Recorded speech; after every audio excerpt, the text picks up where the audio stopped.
In March of 2005, 8-year-old Lily Brennan ran outside to play fetch with her dog in their quiet Virginia neighborhood. She never came back. Police searched every inch of Millbrook County. Police dogs found nothing. The FBI found nothing. Both Lily and her dog had vanished without a trace. 6 months later, a doorbell camera captured something that would crack the case wide open. A stranger stood on the Brennan family porch in the dead of night, holding Lily's dog by a leash. He stared directly into the camera for 5 long seconds, then walked away into the darkness. What police discovered on that footage would expose a crime so twisted, it reached from small-town Virginia all the way to the highest levels of organized crime. Marcus Brennan's hands shook as he rewound the doorbell footage for the 3rd time. The timestamp read 2:47 a.m., September 15th. His daughter's Shih Tzu, named Buddy, sat trembling on the porch. The man holding the leash wore dark clothes and a baseball cap pulled low. But when he looked up at the camera, his face was clearly visible. Marcus had been staring at that face for 20 minutes, but he couldn't place it. Something about the stranger's movements bothered him. Too controlled, too aware. "Sarah," Marcus called to his wife, "come look at this." Sarah Brennan appeared in the doorway, still in her bathrobe. Dark circles rimmed her eyes. 6 months of sleepless nights had aged her a decade. "Is that—" She stopped mid-sentence, seeing Buddy on the screen. "Someone brought him back," Marcus said quietly. Sarah's knees buckled. She grabbed the doorframe. The hardwood creaked under her weight. "Where's Lily?" she whispered. "Why just the dog?" Marcus paused the video on the stranger's face. Sharp cheekbones, cold eyes, a scar running from his left ear to his jaw. He'd never seen this man before in his life. But something about him felt familiar. Military bearing, the way he scanned the street before approaching. Professional surveillance awareness. "I'm calling Tom," Marcus said, reaching for his phone. Sheriff Tom Caldwell answered on the first ring. "Marcus?" "It's 3 a.m. "Someone returned, Buddy." Silence stretched across the line. "I'm on my way." Marcus hung up and looked at Sarah. She was crying again, silent tears that had become as routine as breathing. "He kept Buddy alive," she said softly. "For 6 months." Marcus nodded. That detail haunted him too. Who takes a child and keeps the dog alive for half a year? 20 minutes later, Tom's patrol car pulled into the driveway. He found Marcus and Sarah sitting on their front porch, Buddy between them. The dog wouldn't stop shaking. Every few seconds, Buddy would look toward the street, ears perked, body tense, like he was waiting for someone to come back. "Show me," Tom said. They crowded around Marcus's laptop in the kitchen. The footage played again. Tom watched silently as the stranger approached the door. The man moved with purpose, no hesitation. He knew exactly where the camera was. When the stranger looked up, Tom's face went white. "Jesus Christ," he breathed. Marcus frowned. "You know him?" Tom's jaw tightened. He pulled out his phone, scrolled through contacts. His fingers were shaking. "I need to make a call." "Tom." Marcus grabbed his friend's wrist. "Who is he?" Tom looked at Marcus. They'd known each other since childhood, played football together in high school, best man at each other's weddings. Marcus had never seen that look in Tom's eyes before. Fear? "His name is Victor Hullbrook," Tom said quietly. "Vic? Former military police." Sarah leaned forward. "You've arrested him before?" "No." Tom shook his head. "But the FBI has a file on him." The kitchen went silent except for the hum of the refrigerator. "A file for what?" Marcus asked. Tom hesitated, then pulled up a number on his phone. "Missing children, 3 different states, always the same pattern." Marcus felt ice in his veins. "He targets law enforcement families," Tom continued. "Takes the kids, sometimes returns personal items months later." Sarah made a sound like she'd been punched. "Returns items," Marcus repeated. "Not the children?" Tom's silence was answer enough. Marcus stood up so fast his chair toppled backward. Why didn't you tell me? 6 months ago when Lily disappeared, why didn't you—" "Because we had no evidence," Tom snapped. "Because Hullbrook was supposedly in federal custody in Alabama." The two men stared at each other across the kitchen table. "Federal custody?" Sarah's voice was barely audible. Tom nodded grimly. "He was arrested in Birmingham 2 months before Lily disappeared. Child trafficking charges." Marcus felt the room spinning. "Then how is he on my doorbell camera?" Tom was already dialing. "That's what we're going to find out." The phone rang twice before a woman answered. "FBI Field Office." "This is Sheriff Caldwell, Millbrook County, Virginia. I need to speak to Detective Rita Vance immediately." "Sir, it's 3:30 in the morning." "Tell her it's about Victor Hullbrook. She'll take the call." Marcus watched his best friend's face as they waited. Tom kept glancing at the laptop screen, at Hullbrook's face frozen in the doorbell footage. "Sheriff Caldwell?" A crisp female voice came through the speaker. "What's happened?" "Hullbrook is here, in Virginia. We have him on camera." Silence. "That's impossible," Detective Vance said. "Victor Hullbrook died in federal custody 3 weeks ago." The phone slipped from Tom's hand.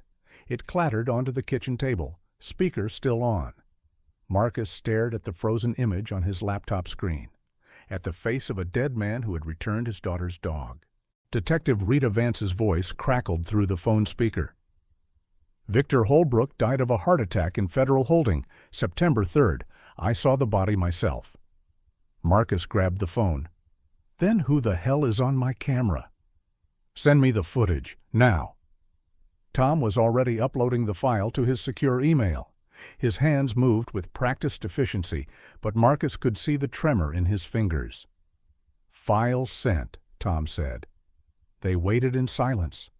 Sarah hadn't moved from her chair.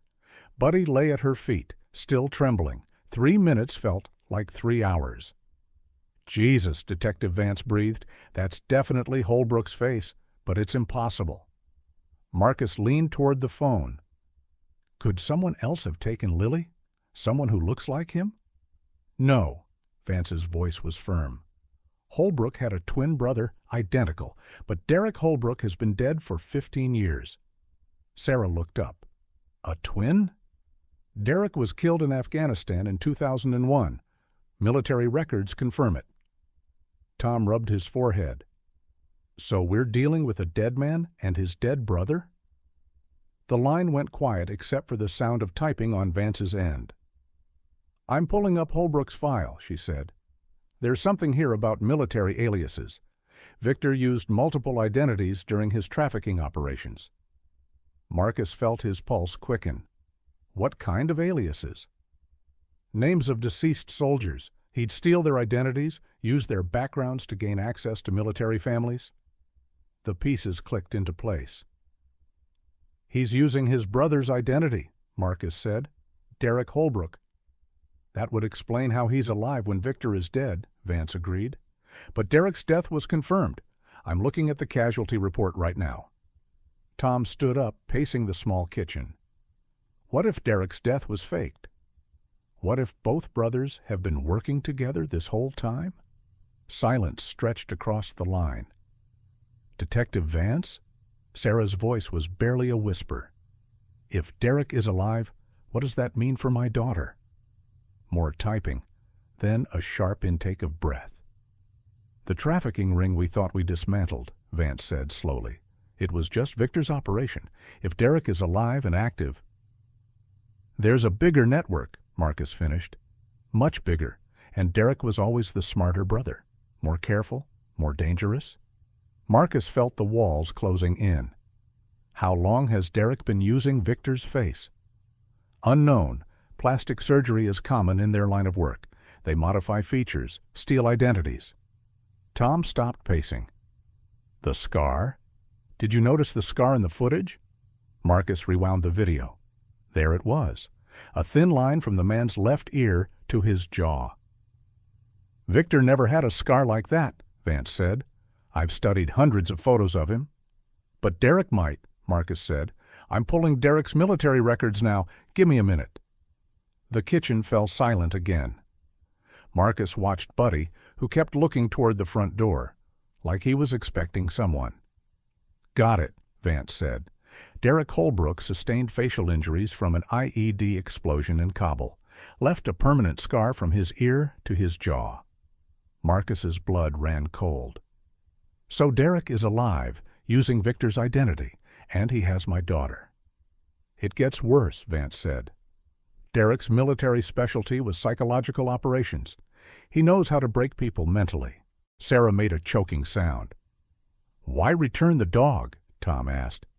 "What's the message?" "Control," Vance replied immediately. "He's showing you he can give and take at will. The dog is a warning." Marcus clenched his fists. "Warning of what?" "That he's not done with your family." The front door chimed. Everyone froze. Marcus checked his watch. 4:17 a.m. "Someone's at the door," he whispered. Tom drew his weapon. "Stay back." They crept toward the front window. Tom peered through the blinds. "It's Officer Morrison, my deputy." Tom holstered his gun and opened the door. Officer Kyle Morrison stood on the porch, breathing hard. "Sheriff, we have a problem. 3 houses down, the Johnson family. Their 8-year-old daughter Emma is missing." Marcus felt the room spin. "Missing how?" Tom demanded. "Parents woke up at 4 a.m. Front door was standing open, no sign of struggle, but they found something on their kitchen table." Morrison held up an evidence bag. Inside was a child's hair ribbon, pink with white flowers. "That's not Emma's ribbon," Morrison said. "Mrs. Johnson swears she's never seen it before." Sarah gasped. "That's Lily's ribbon, the one she was wearing when she disappeared." Detective Vance's voice came through the phone speaker. "He's escalating. Derek is collecting more children." Marcus grabbed his jacket and badge. "Where are you going?" Sarah demanded. "To the Johnson house, to find Derek before he disappears again." Tom was already moving toward the door. "Marcus, if this is a trap—" "Then it's a trap, but I won't let him take another child." They ran toward Tom's patrol car, leaving Detective Vance's voice echoing from the kitchen phone. "Be careful. Derek Hullbrook doesn't make mistakes. If he wanted you to find that ribbon, there's a reason." The engine roared to life as they sped toward another family's nightmare. 3 houses away, where another child had vanished in the night, and somewhere in the darkness, Derek Hullbrook was watching. The Johnson house blazed with floodlights when Marcus and Tom arrived. 2 patrol cars sat in the driveway. Crime scene tape fluttered in the pre-dawn breeze. Marcus could see Emma Johnson's parents through the front window. The mother was sobbing into her hands. The father stood frozen, staring at nothing. Marcus knew that look. He'd worn it for 6 months. Officer Morrison met them at the front door. No signs of forced entry. Door was unlocked from the inside. Tom frowned. "Security system?" "Disabled at 3:42 a.m. Someone knew the code."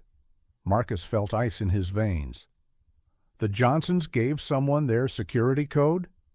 "That's the thing," Morrison said. "Mr. Johnson swears he only gave the code to one person." "Who?" Morrison consulted his notepad. "The new neighborhood watch coordinator, guy who moved in 2 months ago."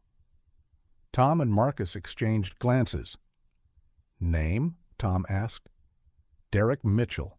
Lives in the rental house on Pine Street." Marcus's pulse hammered. Derek, not exactly hiding.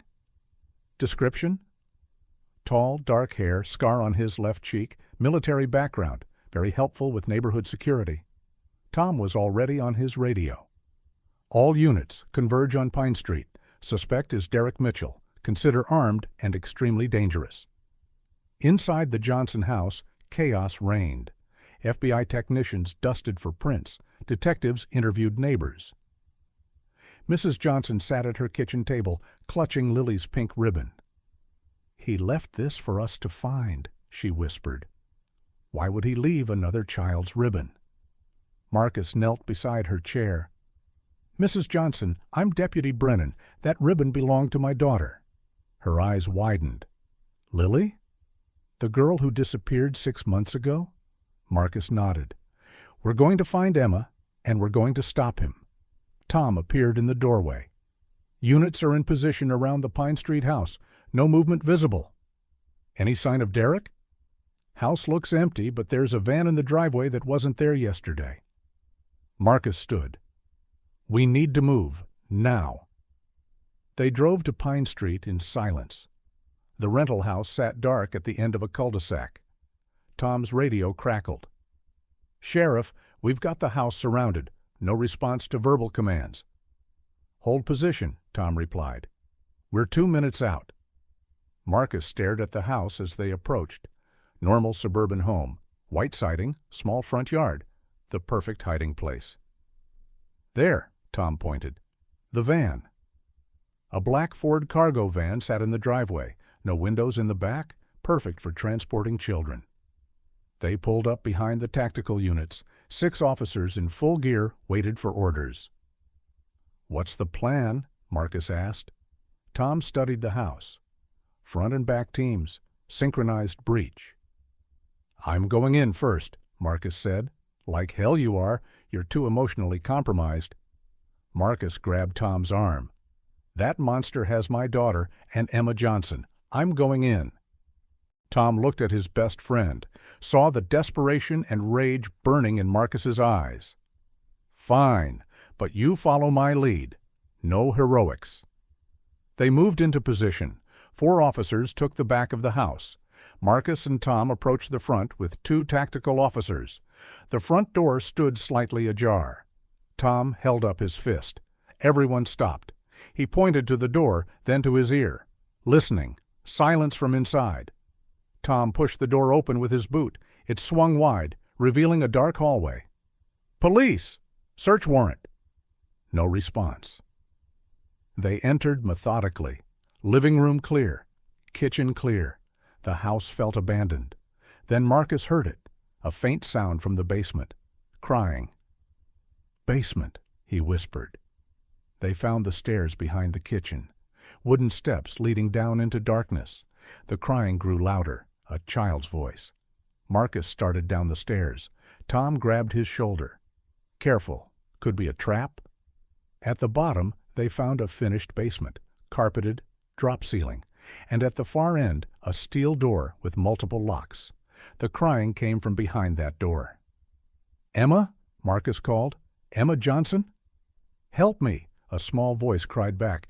I can't get out. Marcus rushed to the door. 5 different deadbolts secured it from the outside. He began turning locks. 1, 2, 3. Marcus, Tom's voice was sharp. This is too easy. 4, 5. The door swung open. Emma Johnson sat on a small cot, tears streaming down her face. 8 years old, blonde pigtails, still wearing her princess pajamas. You came, she sobbed. The man said no one would come. Marcus swept her into his arms. You're safe now. Where's the man? Where did he go? He left when the police cars came, but he said to tell you something. Marcus's stomach dropped. What? Emma looked up at him with frightened eyes. He said to check your house. He said he left you a present. Tom was already on his radio. All units to 42 Maple Street. The Brennan residence. Code 3, double quote. Marcus felt the world tilting. Sarah was alone at the house. Tom, we have to go. Now. They ran up the basement stairs, Emma still in Marcus's arms. Outside, officers were loading her into an ambulance. Take her to the hospital, Tom ordered. Full protective detail. Marcus jumped into the patrol car as Tom fired the engine. They raced through empty streets, sirens wailing. Marcus's phone buzzed. Text message from unknown number. Deputy Brennan, your wife is very pretty when she sleeps. Trade yourself for her location. Come alone to Riverside Park at dawn. No backup or she dies. D. Marcus showed Tom the message. It's a trap, Tom said. I don't care. Marcus think he's playing you exactly how he wants. Marcus stared at the message, at the threat against Sarah. Pull over, he said quietly. What? Pull over. I'm going to that park. Tom kept driving. We'll figure out another way. Marcus reached for the door handle. "Tom, stop the car or I'm jumping out." Tom slammed the brakes. They sat on the empty road, engine idling. "He has Sarah," Marcus said, "and probably Lily. This ends tonight. With you dead and him disappearing forever." Marcus looked at his best friend. "Then make sure that doesn't happen." Marcus stared at the text message on his phone. "Come alone to Riverside Park at dawn. No backup or she dies." Tom gripped the steering wheel. "We call the FBI. Set up surveillance. Do this right." "There's no time." Marcus checked his watch. 5:23 a.m. Dawn was in 40 minutes. Sarah could already be dead. Tom's radio crackled. "Sheriff, we're at the Brennan residence. House is empty. Signs of struggle in the bedroom." Marcus felt his world collapse. "What kind of signs?" Tom asked. "Overturned lamp, bedsheets pulled off, window screen cut from outside." Marcus was already opening the car door. "Where are you going?" "To Riverside Park, to end this." Tom grabbed his arm. "Not alone. That's what he wants." "Then what do you suggest?" Tom thought for a moment, then pulled out his phone. "I'm calling Detective Vance. We need federal backup." "No time," Marcus repeated. "He'll kill Sarah if he sees FBI agents." "Then we do it smart. You go to the park. I coordinate from a distance." Marcus shook his head. "He'll be watching for backup. Derek knows police tactics." Tom's jaw tightened. "Because he used to be one of us." They drove toward Riverside Park in tense silence. The park sat on 10 acres beside the Millbrook River. Dense woods, multiple escape routes. Perfect for an ambush. "Park here," Marcus said as they approached. "I walk the rest." Tom pulled into a gas station parking lot 3 blocks away. "Give me your radio," Marcus said, "and your backup weapon." Tom handed over his spare pistol. "Marcus, if this goes bad, take care of Sarah and find Lily." Marcus got out and walked toward the park. Dawn was breaking over the tree line. Pink light filtered through the branches. The park looked empty. Marcus entered through the main gate. His footsteps echoed on the paved path. "Derek," he called, "I'm here. Let's finish this." Silence. Marcus walked deeper into the park, past the playground, past the picnic tables, toward the river. That's where he saw her. Sarah sat tied to a park bench facing the water, duct tape over her mouth, but her eyes were alert, tracking something behind Marcus. He spun around. Derek Hullbrook emerged from behind a large oak tree. Up close, Marcus could see the surgical scars around his hairline, the slight difference in bone structure from his dead brother. "Deputy Brennan," Derek said calmly. "Right on time." Marcus kept his hand near his weapon. "Let her go. You wanted me. Here I am." Derek smiled, the scar on his cheek pulled tight. "Do you know why I chose your family?" "Because you're a sick bastard who targets cops." Derek laughed. "Because your father arrested my father 25 years ago." Marcus felt confusion cut through his rage. "Your father was Deputy Chief Brennan, 1980. He busted a trafficking ring running through Millbrook County." The name clicked. "Ray Hullbrook, arms dealing and human trafficking." "My father," Derek confirmed, "died in prison because of your family." Marcus kept his eyes on Derek's hands. "So this is revenge?" "Justice. Your father destroyed my family. Now I destroy yours." Derek pulled out a pistol. "Military issue." "Where's my daughter?" Marcus demanded. "Safe, for now, but that depends on how cooperative you are." Derek gestured toward Sarah. "Your wife is beautiful. I can see why you married her." Marcus took a step forward. Derek raised the gun. "Easy, Deputy. We're going to take a little walk." "Where?" "To where I've been keeping your daughter. She's been asking about you."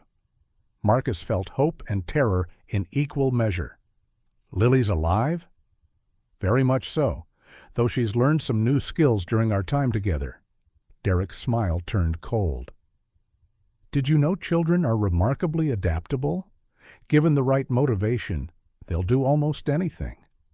Marcus's vision went red. "What did you do to her?" "Nothing permanent yet, but that changes if you don't follow instructions." Derek motioned with the gun. "Walk toward the woods, hands visible." Marcus moved slowly toward the tree line. Behind him, he could hear Sarah struggling against her restraints. "Why take Emma Johnson?" Marcus asked. "Why involve another family?" "Because one child isn't enough anymore. My operation has grown." They entered the woods. The path was narrow, forcing Marcus to walk single file. "How many children?" Marcus asked. "Currently?" 15, across 3 states. Marcus's stomach turned. 15? The demand is incredible.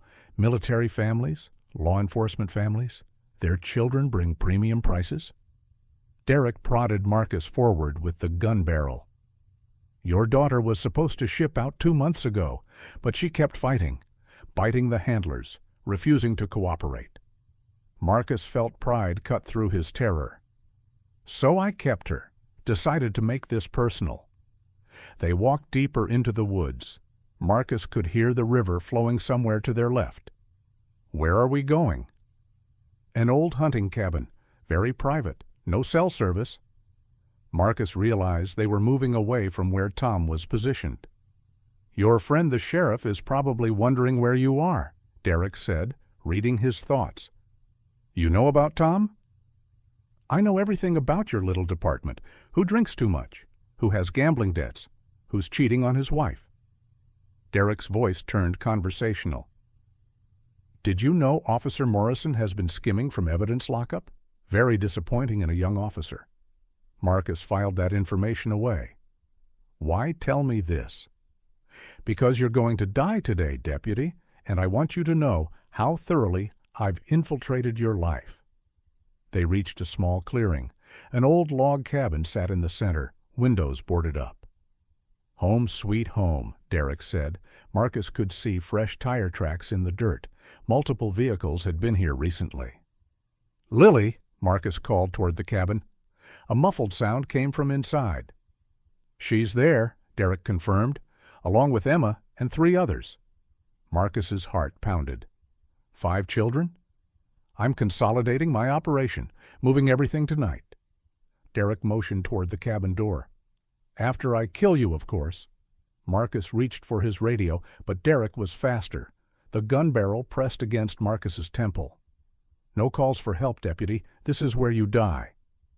But Derek had made his first mistake. He was close enough to touch.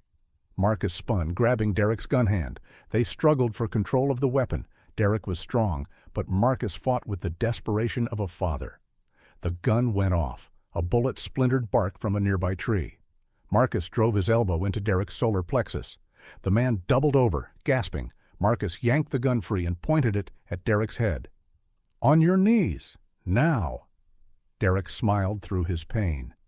"You think you've won? My partners will be here in 10 minutes. They'll kill you and take the children anyway." Marcus kept the gun steady. "What partners?" "Did you really think this was a one-man operation?" The sound of approaching vehicles echoed through the woods. Multiple engines, coming fast. "Right on schedule," Derek said. The sound of engines grew louder through the trees. Marcus pressed Derek's gun against the man's temple. "How many?" 3 vehicles, 6 men, all former military." Derek's smile never wavered. "They have orders to kill you on sight." Marcus dragged Derek toward the cabin. "Then we better get inside." The cabin door was secured with a heavy padlock. Marcus shot it off. Inside, the smell hit him first. Fear and confinement. 5 children sat huddled in the corner. Lily looked up, her eyes widening. "Daddy?" Marcus's heart nearly stopped. She was alive. Thinner, dirty, but alive. "Stay back, sweetheart. Daddy's going to get you out." Emma Johnson was there too, and 3 other children Marcus didn't recognize, all between ages 7 and 10. Derek laughed. "Touching reunion. Too bad it's about to end."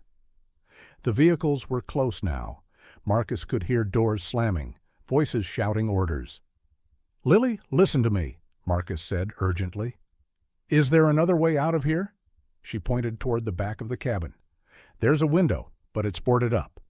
Marcus looked around the cabin. One room, one door, boarded windows, a perfect trap. Search the woods, a voice shouted outside. Find Hullbrook. Marcus realized Derek's partners didn't know he was inside. Derek, someone called. Status report. Derek opened his mouth to respond. Marcus clamped a hand over it. Make a sound and I'll shoot you in front of these kids, Marcus whispered. Derek nodded, understanding. Marcus's radio crackled softly. Tom's voice, barely audible. Marcus, GPS shows you near the old hunting grounds. Federal backup is 20 minutes out. 20 minutes.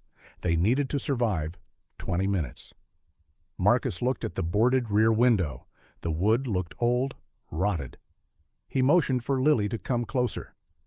Can you get through that window if I break the boards? She nodded. Take the other children, run toward the river, hide until you hear police sirens. What about you, Daddy? Marcus kissed her forehead. I'll be right behind you. Derek! The voice outside was closer now. We heard a gunshot. Marcus pressed the gun harder against Derek's head.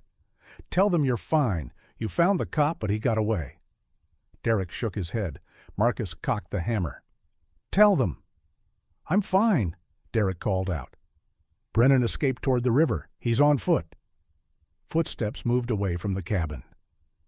Good, Marcus whispered. Now we wait. But Derek had other plans. He suddenly threw himself backward, knocking Marcus off balance. In the cabin, Derek screamed. He's in the cabin with the kids. Marcus cursed and raised the gun, but Derek was already rolling toward the door. Multiple hostages, Derek continued shouting. Surround the building. The footsteps came running back. Marcus grabbed an old wooden chair and smashed it against the rear window. The board splintered, but didn't break completely. Go, he told the children. Now! Lily squeezed through first, then Emma. The other three followed. Marcus heard them drop to the ground outside and run into the woods. The front door exploded inward.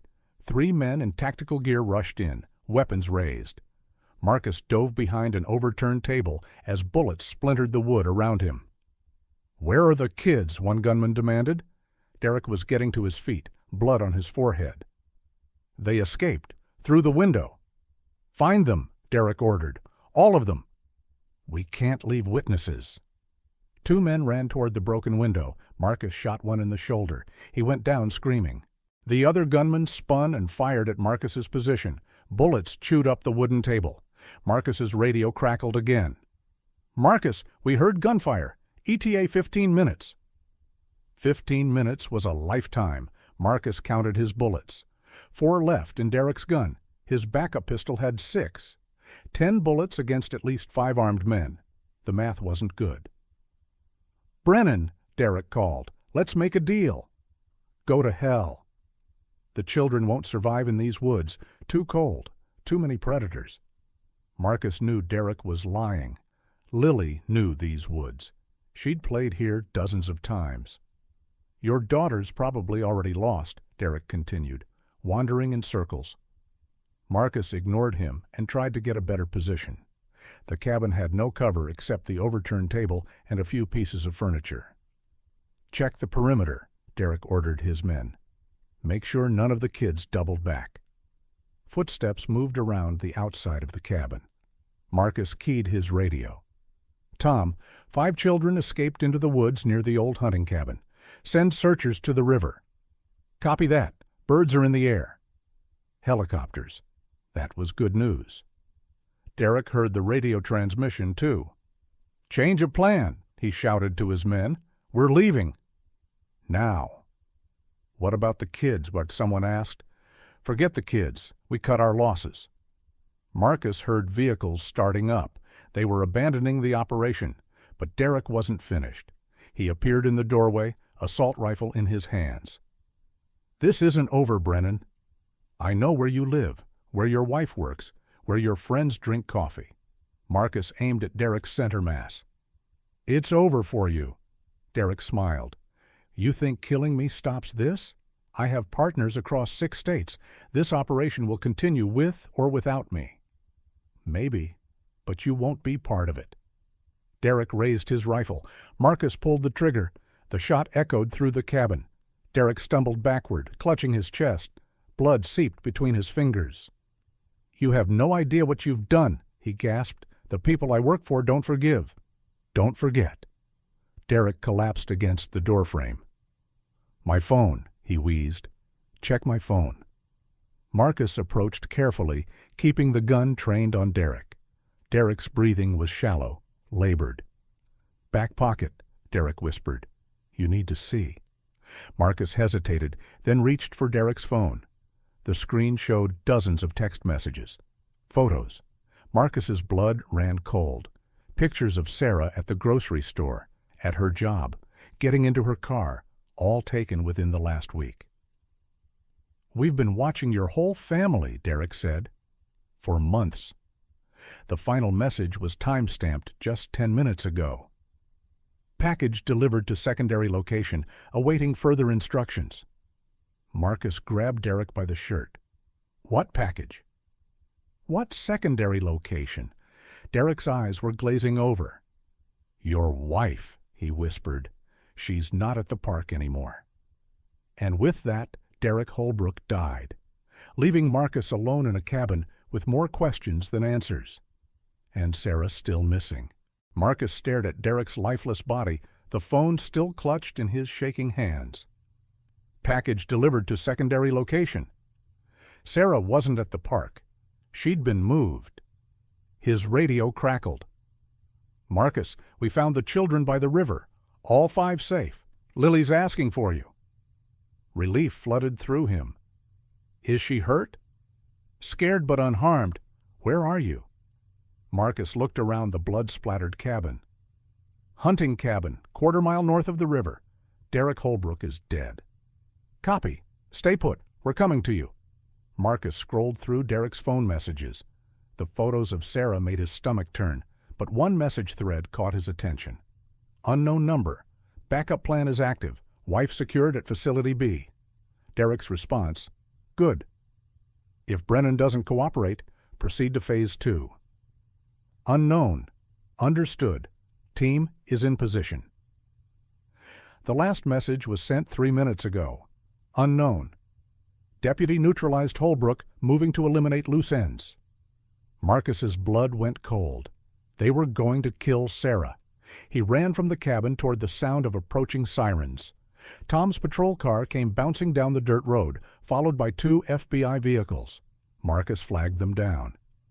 "They moved Sarah," he said before Tom could speak. "Derek's partners have her at something called Facility B." Detective Vance stepped out of the lead FBI car. "We monitored radio chatter. Multiple suspects fled in 3 vehicles." "Did you track them?" "Lost them on the interstate. They split up, went different directions." Marcus showed her Derek's phone. "Look at these messages." Vance studied the screen. "Facility B. That's not in any of our intelligence." Tom examined the message thread. "Who's the unknown number?" Marcus hit the call button. The phone rang twice before a gruff voice answered. "Derek, status report." Marcus didn't speak.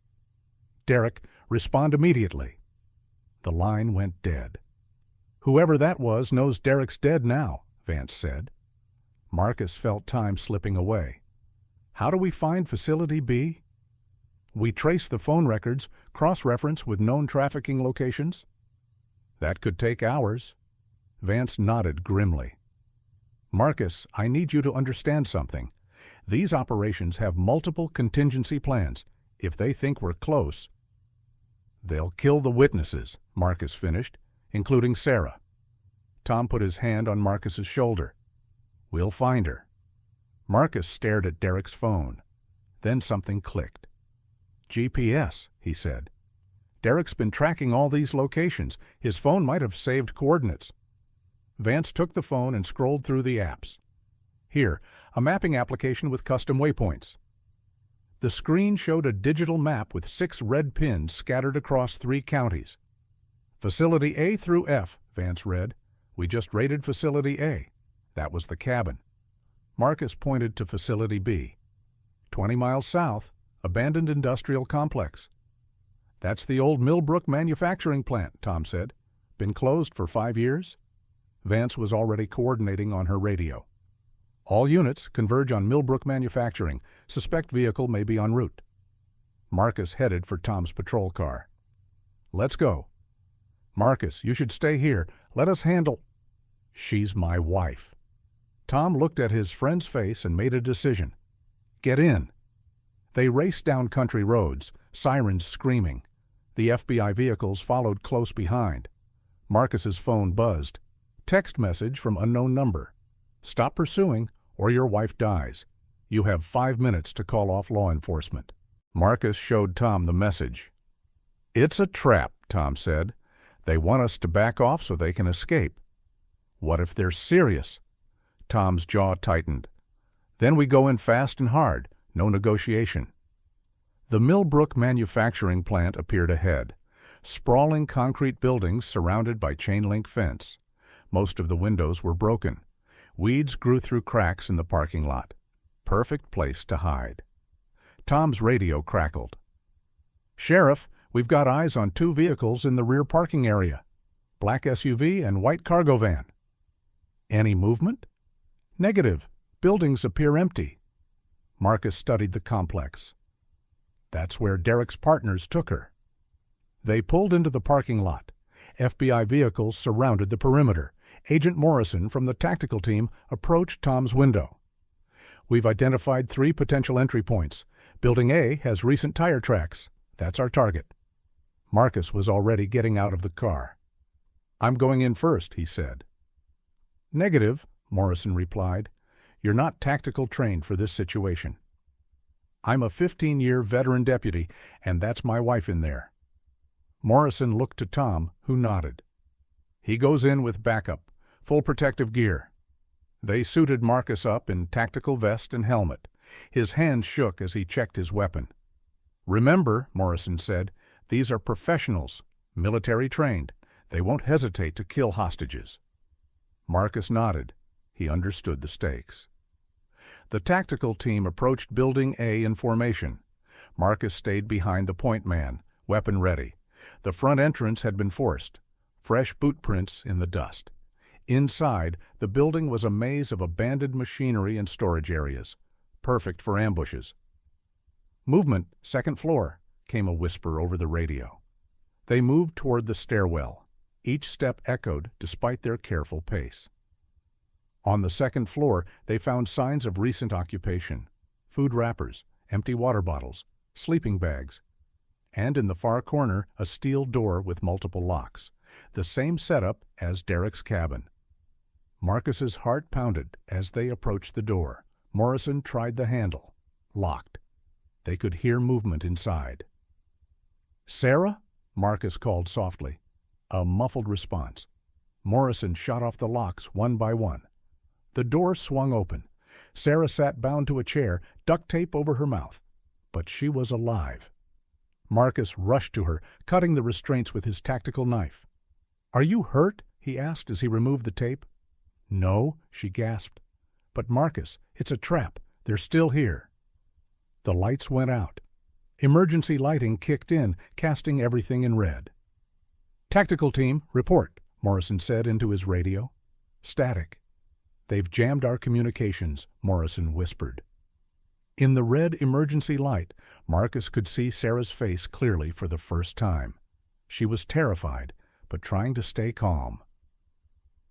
How many? Marcus asked. 3 men. They've been planning this for weeks.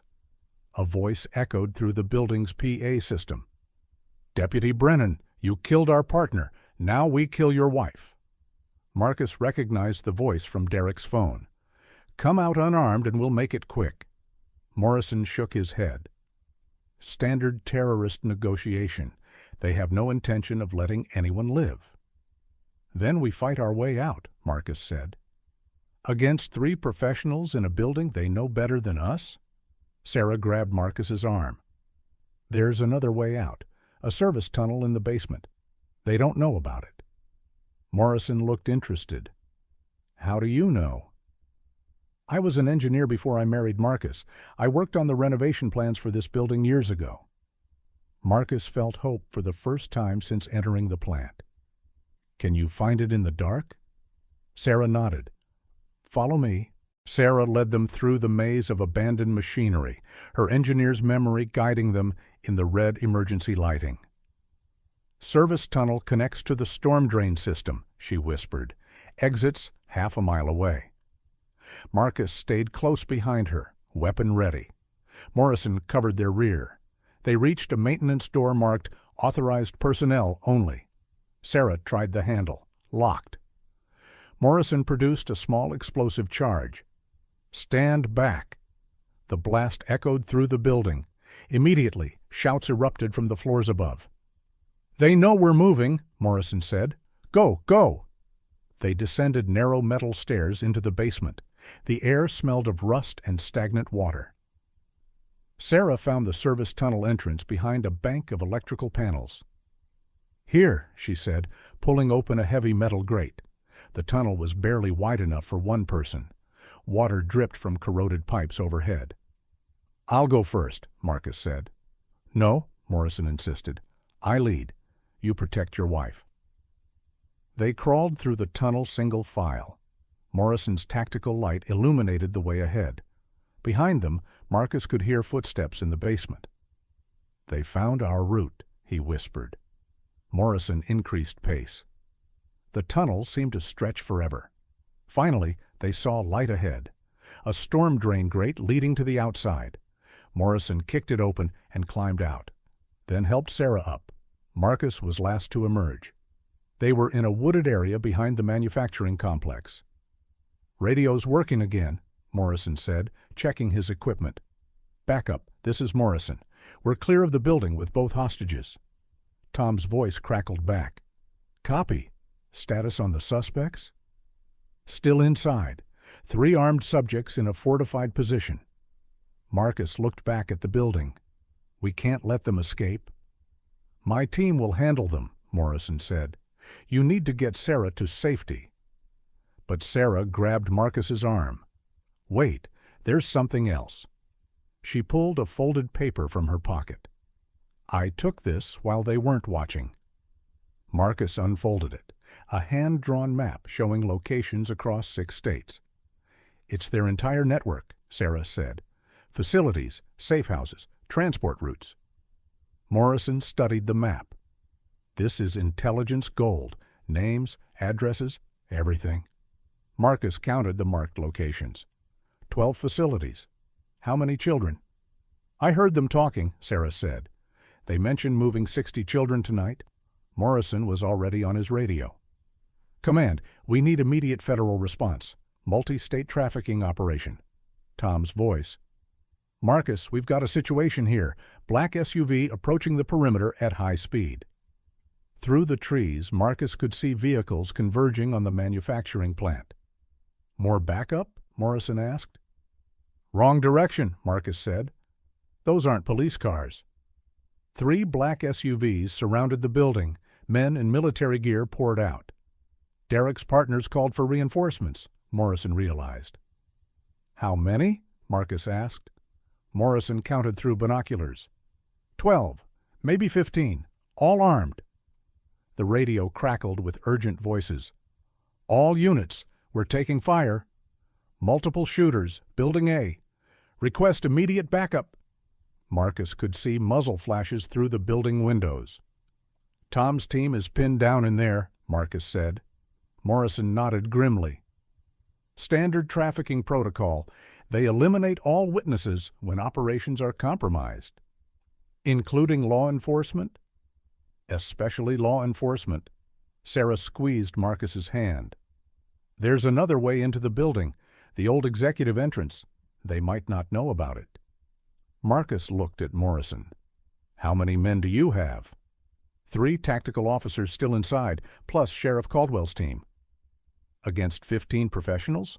Morrison's expression was grim. "Bad odds." Marcus made a decision. "I'm going back in." "Marcus, no," Sarah said. "You got me out. That's enough.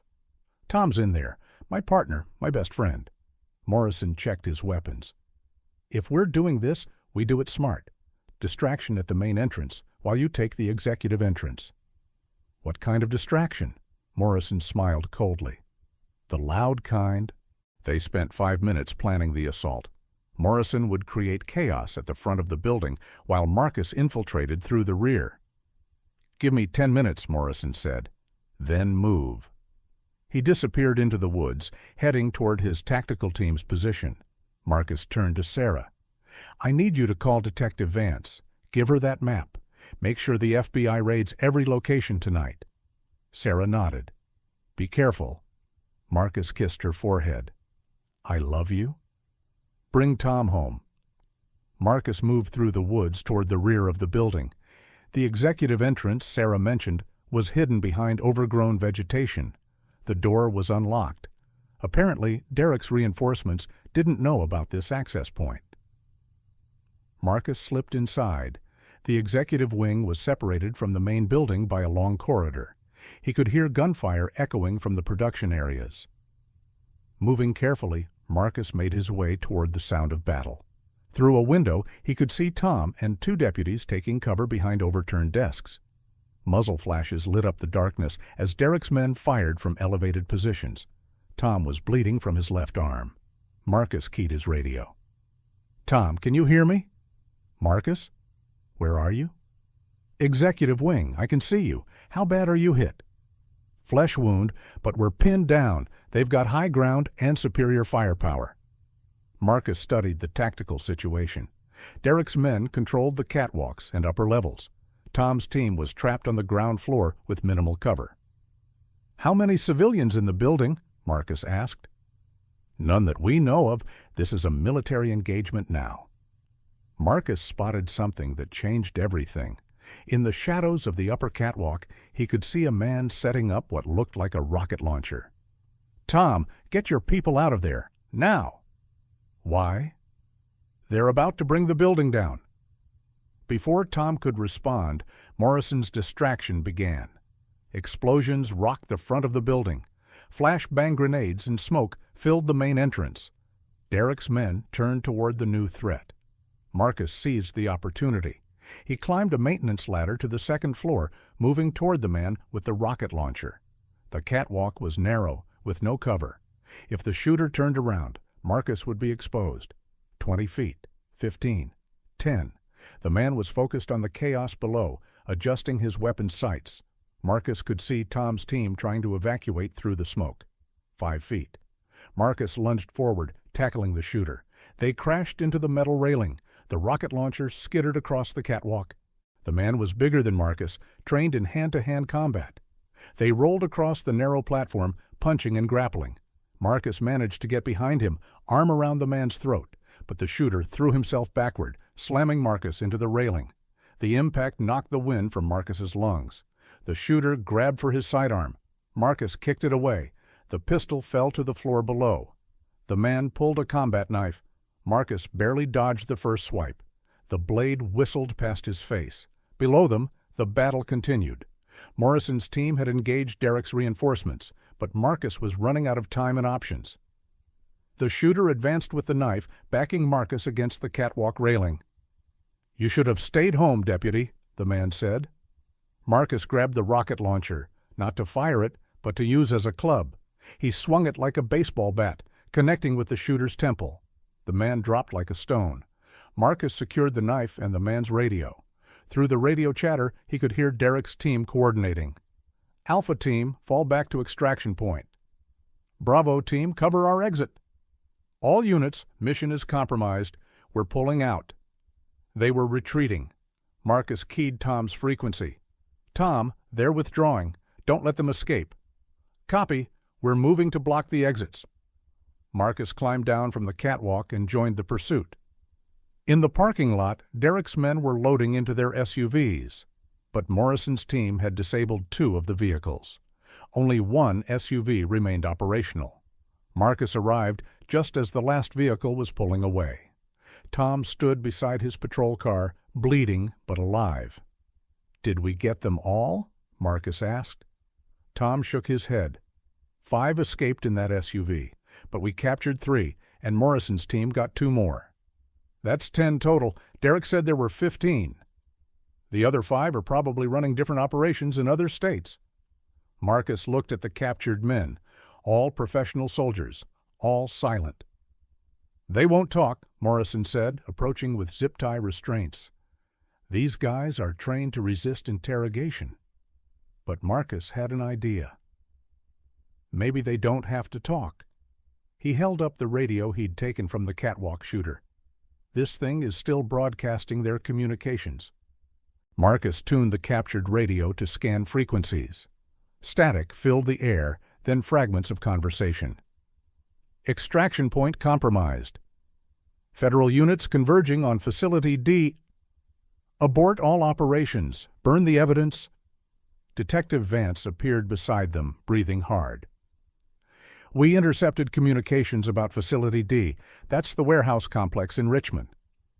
Marcus felt his pulse quicken. How many children? Unknown, but it's their primary distribution hub. Tom wrapped a bandage around his wounded arm. Distribution to where? International buyers, Vance said grimly. Ships leaving Norfolk tonight. The radio crackled again. Phoenix team, what's your status on the cargo transfer? A different voice responded. 30 minutes to dock. Manifest shows 18 packages. Marcus's stomach turned. 18 children. We need to move fast, Vance said. My team is 20 minutes out from Facility D. 20 minutes might be too late, Morrison said. If they reach international waters. They're gone forever, Marcus finished. Tom was already moving toward his patrol car. Let's go. Tom, you're wounded, Marcus protested. I'll live. Those kids won't if we don't stop this. They raced through the Virginia countryside, sirens wailing, multiple agencies coordinated over the radio. FBI Team Alpha approaching from the north. Coast Guard cutter positioning at Norfolk Harbor. Local units establishing perimeter. The warehouse complex appeared ahead. Massive concrete buildings surrounded by shipping containers. Perfect for hiding a trafficking operation. There, Vance pointed. Building C, fresh tire tracks. They could see lights moving inside the building, vehicles being loaded.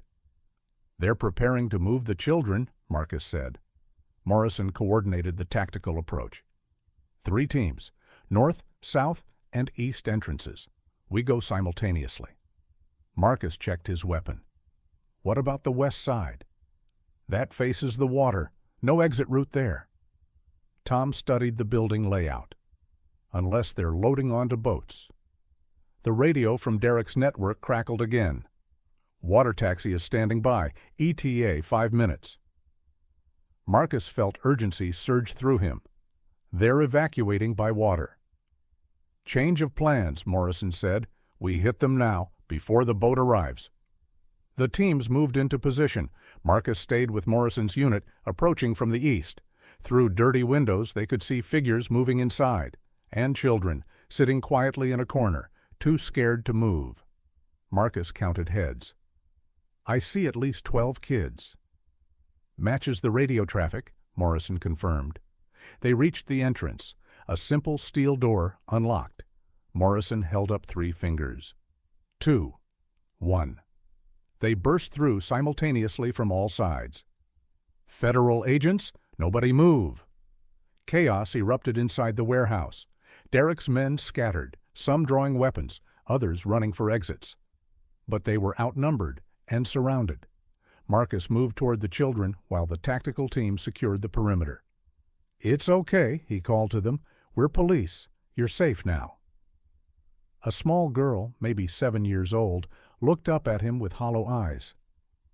Are you taking us home? She asked. Marcus knelt beside her. Yes, sweetheart. We're taking you home. Behind him, he could hear Morrison's team securing the suspects. 3 in custody. 2 more fleeing toward the water. Tom's voice over the radio. I've got eyes on a speedboat approaching the dock. Marcus left the children with a female FBI agent and ran toward the warehouse's rear exit. Outside, he could see 2 men running across the dock toward an approaching boat. Tom was pursuing on foot, his wounded arm slowing him down. Marcus sprinted past his friend, closing the distance. The first man reached the boat and jumped aboard. The second man turned and fired at Marcus. The bullet sparked off metal shipping containers. Marcus dove for cover, returning fire. The man stumbled, but kept running. He reached the boat just as Marcus arrived at the dock. "Stop, federal agent!" Marcus shouted. The boat's engine roared to life. Marcus could see the two escaped suspects aboard, along with the boat's crew. If they reached open water, they'd disappear forever, taking their knowledge of the trafficking network with them. Marcus made a split-second decision. He holstered his weapon and dove into the cold harbor water. The shock of the water knocked the breath from his lungs, but he forced himself to swim toward the departing boat. 20 yards. 15. 10. The boat was accelerating, but Marcus managed to grab the stern ladder. One of the suspects saw him and kicked at his hands. Marcus held on, using his legs to climb up. The man pulled a knife, slashing at Marcus's fingers. Pain shot through Marcus's hand, but he didn't let go. With a surge of adrenaline, he hauled himself onto the boat. The knife-wielding suspect lunged at him. Marcus rolled sideways, the blade missing his chest by inches. They grappled on the narrow deck as the boat bounced through harbor swells. The suspect was skilled, but Marcus fought with desperate determination. He managed to get his arm around the man's throat. "Kill the engine!" Marcus shouted to the boat's pilot. Instead, the pilot accelerated harder. The second suspect appeared from the cabin, gun in hand. Marcus used his current opponent as a human shield. "Drop the weapon!" The gunman hesitated, not wanting to shoot his partner. That hesitation cost him. Marcus shoved the knife wielder into the gunman. Both men crashed against the boat's railing. In the confusion, Marcus lunged for the engine controls. He yanked the throttle to idle, then grabbed the steering wheel. The boat began turning back toward shore. "Coast Guard cutter approaching," came a voice over the boat's radio. Through the harbor darkness, Marcus could see the massive ship bearing down on them. Searchlights illuminated the water, like daylight. The suspects realized their escape was over. One of them raised his hands in surrender. The other made a final desperate move. He pulled a grenade from his vest. "If I'm going down, we all go down." Marcus tackled him as the man pulled the pin. They crashed to the deck, fighting for control of the explosive. 5 seconds to detonation. 4. 3. Marcus managed to wrench the grenade free. 2. He hurled it as far as he could into the harbor. 1. The explosion sent a column of water skyward, but the boat and everyone aboard survived. Coast Guard officers boarded moments later, securing the suspects. Marcus sat on the deck, breathing hard, bleeding from knife cuts, but alive. Tom's voice came over the radio. "Marcus, status report. Suspects in custody. Network is down." As the Coast Guard cutter headed back to shore, Marcus thought about the 18 children they'd saved tonight, including his own daughter. The trafficking network that had terrorized families across multiple states was finally broken. But he knew the victory came at a cost. Derek Hullbrook was dead, but the demand for trafficked children would continue. Other networks would try to fill the void. The fight was far from over. But tonight, 18 children were going home to their families. And sometimes, that's enough. 3 weeks later, Marcus sat in the FBI field office conference room, staring at a wall covered in photographs. 67 children recovered across 6 states. 18 trafficking facilities shut down. 43 suspects in federal custody. Detective Vance closed the case file. The network Derek Hullbrook built is completely dismantled. Marcus traced his finger along the timeline on the whiteboard. How long was this operation running? Best estimate? 8 years, maybe longer. Tom shifted in his chair, his arm still in a sling. How many children went missing before we stopped them? Vance's expression darkened. We're still calculating, but over 200 families have contacted us since the story broke. The weight of that number settled over the room. 200 families. 200 children who might never come home. What about the buyers? Marcus asked. The people purchasing these kids? International investigation is ongoing. We've made arrests in 12 countries so far. Marcus felt some satisfaction in that, but not enough. The demand side is harder to eliminate, Vance continued. For every network we shut down, another one tries to take its place. Sarah appeared in the doorway, holding Lily's hand. Sorry to interrupt. Lily wanted to see the office where you've been working. Lily looked around at the photos and evidence boards. Is this where you caught the bad men, Daddy? Marcus knelt beside his daughter. This is where a lot of good people work together to keep kids safe. Like me? Like you, and Emma Johnson, and all the other children. Lily pointed to one of the photographs. Who's that lady? Marcus looked. It was a picture of Detective Vance receiving a commendation from the FBI director. That's Detective Vance. She's one of the good people who helped save you. Vance smiled and knelt beside Lily. How are you doing, sweetheart? Better. I'm not scared at night anymore. The therapy sessions had been helping. Lily was resilient, but the trauma would take time to heal. What about the other kids? Lily asked. Are they okay too? Marcus exchanged glances with Vance. Most of them are doing well. They're all back with their families. Emma Johnson had struggled more than the others. She'd been in Derek's custody for only 2 days, but the experience had left deep scars. Her parents were considering relocating to a different state, starting over where no one knew their story. Mr. Marcus? Lily tugged on his sleeve. Will the bad men come back? No, sweetheart. They're in jail where they can't hurt anyone. But Marcus knew the truth was more complicated. Derek's network was finished, but other trafficking operations continued across the country. Children disappeared every day. The work wasn't over. Officer Morrison appeared in the doorway. Sheriff, sorry to interrupt. We've got a situation. Tom stood up. What kind of situation? Missing child report. 8-year-old boy from Riverside County. Marcus felt his stomach drop. When? 3 hours ago. Disappeared from his backyard while playing. The familiar pattern, the same age range Derek had targeted. Could be unrelated, Vance said. Random abduction, family dispute. But Marcus was already reaching for his jacket. Tom, let's go take a look. Sarah grabbed his arm. Marcus, you just closed the biggest case of your career. Don't you think someone else can handle this? Marcus looked at his wife, then at Lily. His family was safe. His daughter was home. But somewhere, another family was living their worst nightmare. Another child was scared and alone. I'll be careful, he said. But I have to go. Tom nodded. I'll drive. As they left the FBI office, Marcus's phone buzzed. Text message from unknown number. Nice work on the Hullbrook case, Deputy. But this is bigger than you realize. Check your daughter's backpack. Marcus felt ice in his veins. He spun around, looking for Lily. She was still in the conference room with Sarah and Detective Vance.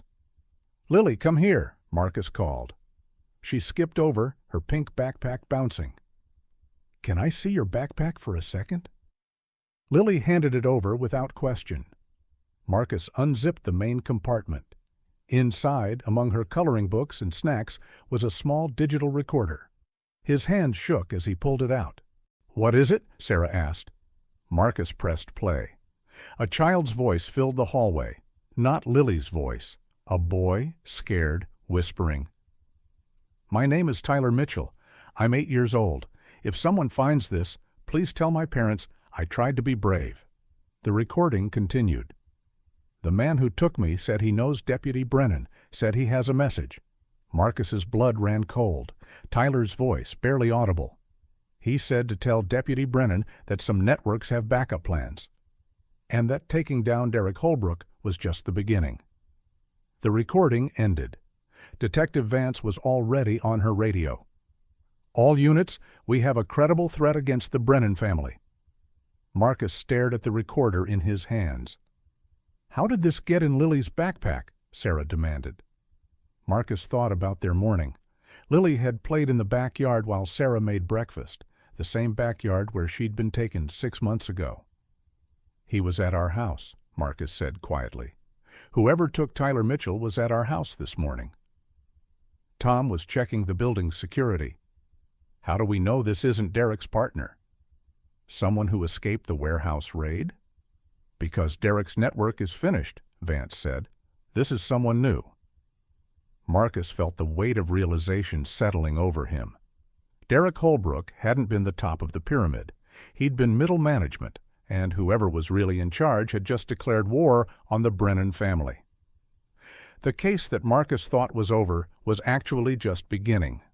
Somewhere, Tyler Mitchell was counting on them to find him, and somewhere else, a new enemy was planning their next move.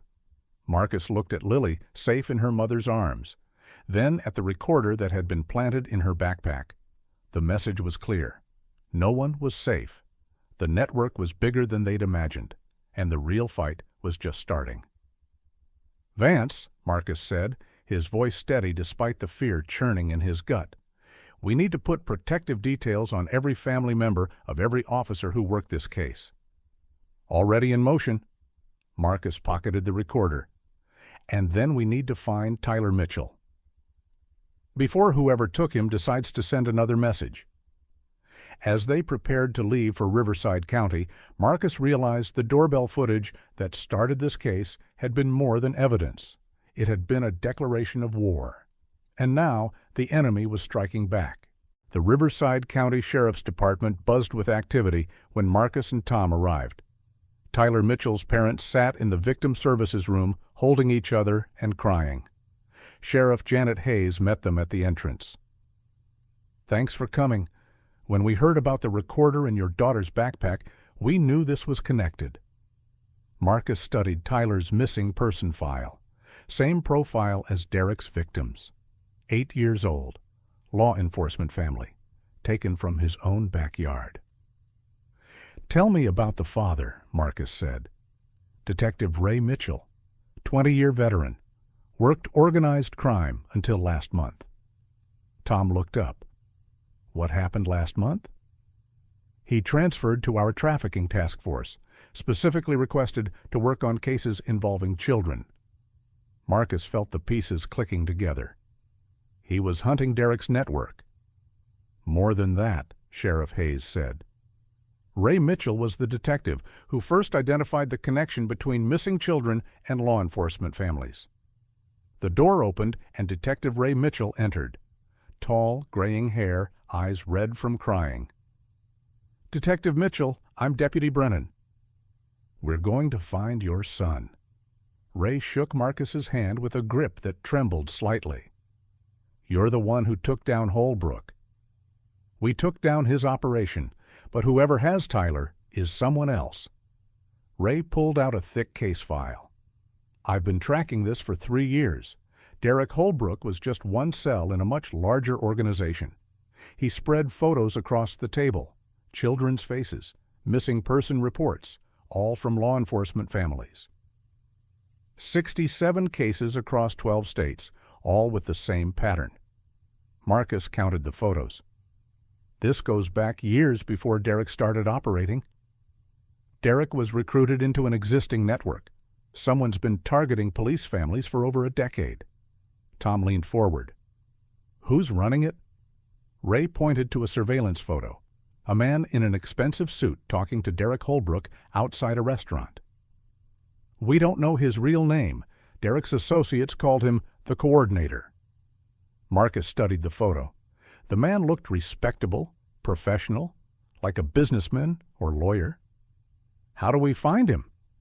"Tyler's abduction wasn't random," Ray said. "It was retaliation for shutting down Derek's operation.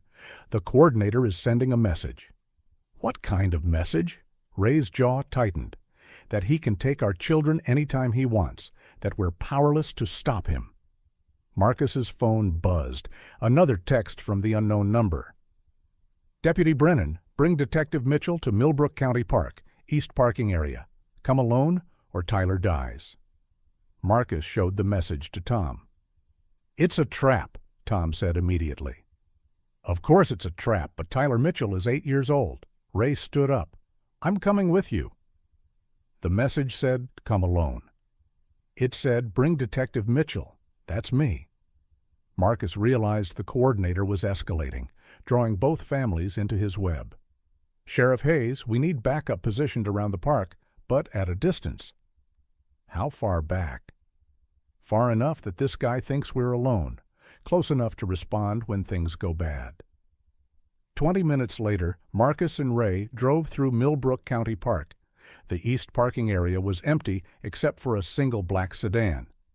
"That's not good," Ray muttered. They parked 50 yards away. Marcus checked his weapon and radio. "Remember, our goal is intelligence. Find out who's running this network and where they're keeping the children." Ray nodded, but Marcus could see the desperation in his eyes. A father willing to do anything to save his son. They approached the sedan cautiously. The windows were tinted, making it impossible to see inside. As they got closer, the rear window rolled down. Tyler Mitchell's face appeared. Pale, scared, but alive. "Daddy!" he called out. Ray started running toward the car. Marcus grabbed his arm. "Wait, it's too easy." A voice came from the sedan's speaker system. "Detective Mitchell, Deputy Brennan, thank you for coming." The voice was calm, educated, nothing like Derek Hullbrook's rough tone. "Let my son go," Ray demanded. "In time. First, we need to discuss terms." Marcus kept his hand near his weapon. "What kind of terms?" "You've cost me a significant investment. Derek's network represented years of planning and millions in revenue." "Good," Marcus said flatly. "I require compensation and assurance that you'll cease your interference in my operations." Ray stepped closer to the car. "What do you want?" "Your silence, both of you. Resign from law enforcement. Move to different states. Never speak about trafficking investigations again." Marcus laughed. "You're insane if you think we'll agree to that." "Then your families will pay the price. I have Tyler. I know where your daughter goes to school, Deputy Brennan. I know your wife's daily routine." The rear window rolled up, blocking their view of Tyler. "You have 24 hours to decide," the voice continued. "Resign and disappear, or watch your children become products in my network." The sedan's engine started. Marcus drew his weapon. "Stop! Federal agent!" But the car was already moving. Marcus aimed at the rear tires, but Ray knocked his arm down. "Tyler's in there!" The sedan sped away, leaving them standing in the empty parking lot. Marcus keyed his radio.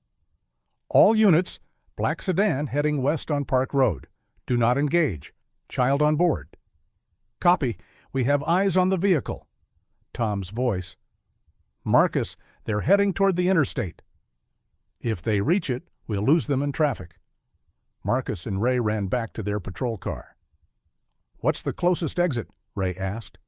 "Mile marker 47, but there are 3 routes from there." They raced through the park roads, sirens screaming. Marcus's radio crackled with updates. "Suspect vehicle approaching interstate. Traffic is heavy, multiple black sedans visible." "We're losing visual." Marcus slammed his fist on the dashboard. "Damn it!" Ray stared out the window.